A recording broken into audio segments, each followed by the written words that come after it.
Edo, pilingerong palakad daw, sabi ni Ate Glo.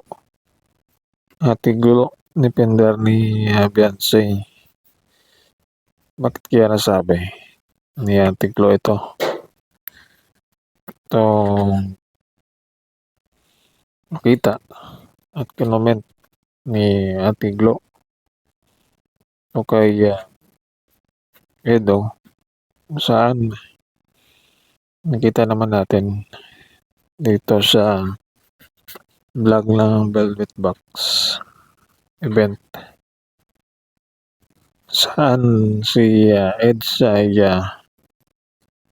karoon ng eksena saan doon nakita natin na siya ay umaksyon na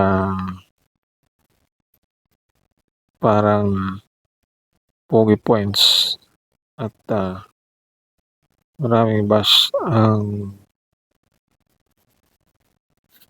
nakita at napuna doon po sa pagpogi points ni Papa Eds. Sinabi ng iba na filingero tulad ni Ate Glo. Filingero di man itong si Edo na totoo naman na may kapugian itong si Eds na hindi matanggap ng mga antay. Itong si Ate Glo ay nag-react dito sa kanyang nakita at pag-comment doon po sa premiere at doon ay nagpahayag itong si Ate Glo na kanyang mga pananaw sa loobin defender ni Beyonce itong si Ate Glo na dinidepensahan niya itong kanilang idolo na si Beyonce na yun nga wala nga maraming namabas kaya Beyonce dahil wala nga siya noon sa Velvet Box dahil wala naman siya sa kalingap at hindi na siya belong dito sa Velvet Box. Kaya itong mga sabi-sabi tungkol kay Edo ay patuloy na pinag-uusapan. Ito si Beyonce ay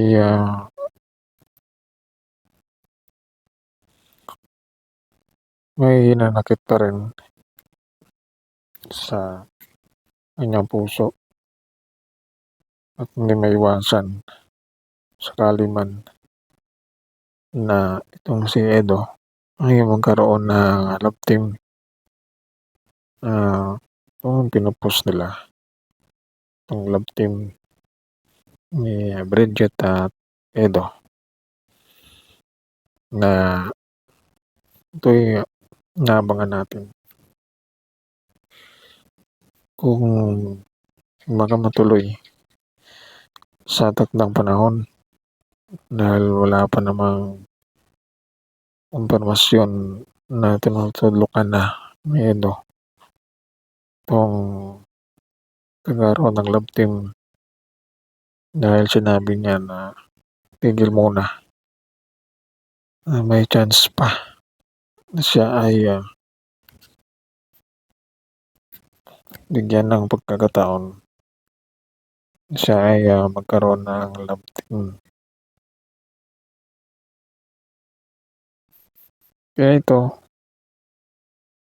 Ito yung tuloy na inaabangan dahil, yung pagkakasabi ito kay, Edo na Pilingero ay,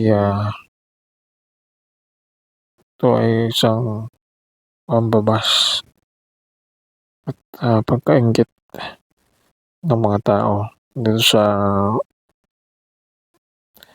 mga nagawa ni Eds tungkol sa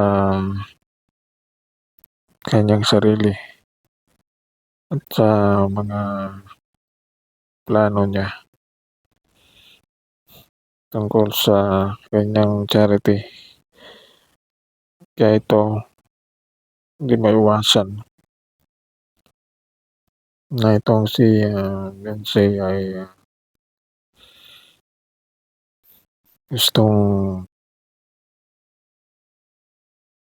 kumpara tong kanyang channel nito kay Joy at, lalong pinagseselos itong si, Beyonce sa mga maaaring collab team ni Edo na ito naman ay, isa sa kinaiinggitan ng marami kung sakali si Edsa ay, magkaroon na ng love team na pagseselosan ni Beyonce. Alam natin na siya ay, nagmahal nito kay Edo. Kaya itong mga defender na ito, pinagtatanggol nila kanilang mga idolo. Wala namang basehan ang mga paliwanag tungkol dito para sila ay, ipagtanggol tong kanilang iniidolo na yun nga ang kahinatnan ng pagbagsak nila at hindi pagkausad ng channel ni Beyonce dahil sa pag-alis sa Kalingap.